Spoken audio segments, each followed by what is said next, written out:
Filling your magic deck with good creatures is a surefire way to win the game. In Magic, green, the color of life and abundance, is usually known for having some really good, big, beefy creatures, usually at an affordable cost, too. Well, this is not always the case. Today, we are going to be looking at the top 10 worst creatures in green in Magic the Gathering of all time. At number 10, we have Hawkeater Moth. Hawkeater Moth is a 4-mana green insect with 1 power and 2 toughness. It's flying, and it says, Hawkeater Moth cannot be the target of spells or abilities. So initially, that's great. A 1/2 flying body with Shroud? Pretty good until you consider the fact that you're paying 4 mana for a measly 1/2 creature. Sure, your opponents can't remove it, but why would they need to? It's not like you can run this in Bogles, because Shroud means that you also cannot target this with your spells or abilities. So it's not like you can put a Rancor on this and start bashing in for 3 every turn. No one can target this thing. But that doesn't matter because this thing is bad. At number 9, we have Mossdog.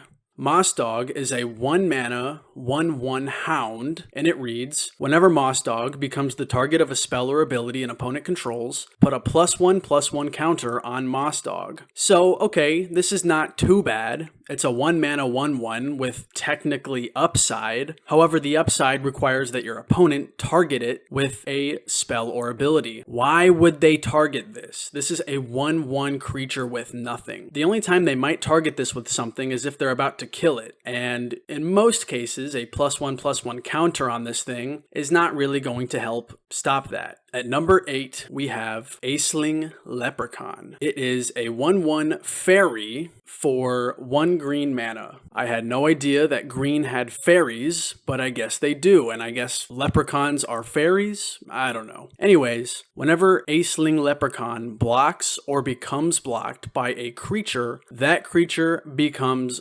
green.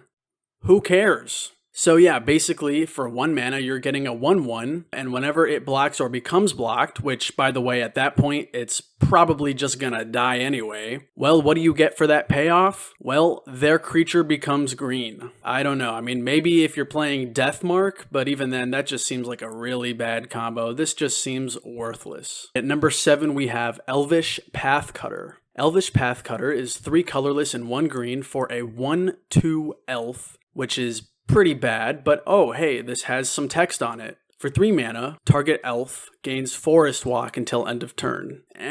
Whatever. So you're paying 4 mana for a 1/2 creature. It's an elf, which is a powerful creature type, but still 4 mana for a 1/2, and then this activated ability on it is pretty narrow. Unless your opponent has a forest, it's utterly useless. And even if they do, I mean, you can just make your whole board unblockable, trample, infect for less mana than this would cost to make 1 creature unblockable. Just doesn't seem worth it. At number 6, we have Viridian Scout. It is a 1/2 elf warrior for 3 colorless and 1 green. So again, another 4 mana 1/2, just absolutely terrible stat line for how much you're paying. But hey, this also has an activated ability. If you want to pay 3 mana and sacrifice this thing, you can deal 2 damage to target creature with flying. So yeah, already very narrow effect, just 2 damage to 1 creature with flying, but to get there you have to pay 4 mana for this really bad creature, and then another 3 mana, and you have to lose your creature. So 7 mana, and you're losing your creature to deal 2 damage to a creature that must have flying. Yeah, this is terrible. At number 5, we have Shelkin Brownie. It is another fairy. Yeah,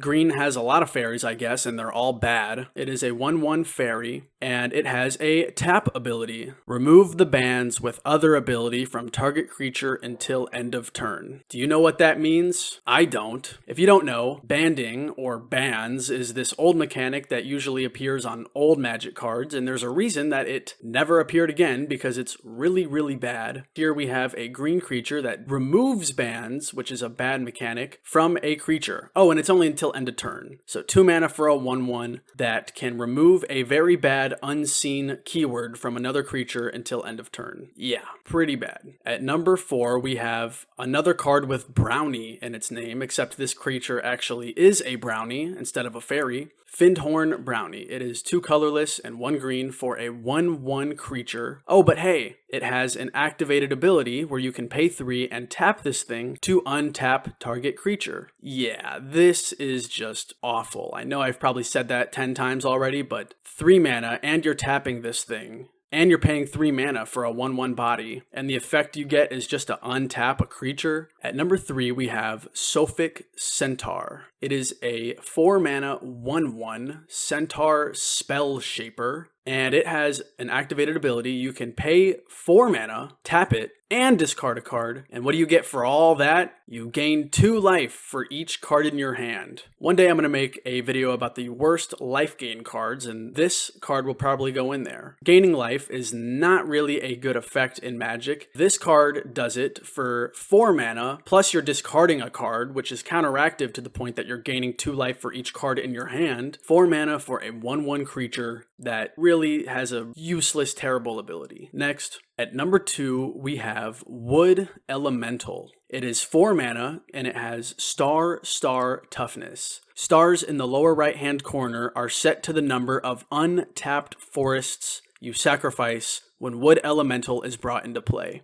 Okay, yeah, if you've ever seen any YouTube video about bad Magic cards, this card is usually towards the top of those lists. In fact, most people think this is the worst Magic card of all time. I, however, do think there is one creature on this list coming up next that is worse than this. But anyway, let's talk about this one. So it's 4 mana, and its power and toughness is equal to the number of untapped forests you sacrifice when you play it, which means you can't even play it on turn 4 because it's untapped forests. You can only sacrifice untapped forests, which means you can't even tap them in response to sacrificing them. No, you are losing untapped forests. So honestly, the best case scenario I can think of is you play this on turn 7 and then sacrifice 3 untapped forests, and then you have a 3/3 creature, and that's it. It's just a 3/3. No special keywords or anything. Just a 3/3 boring elemental. So at that point, you have tapped 4 mana, and then sacrificed 3 untapped mana, which you didn't spend on anything, so essentially 7 mana, sacrifice 3 lands, and then you get a 3/3 creature. Yeah, ultimately terrible.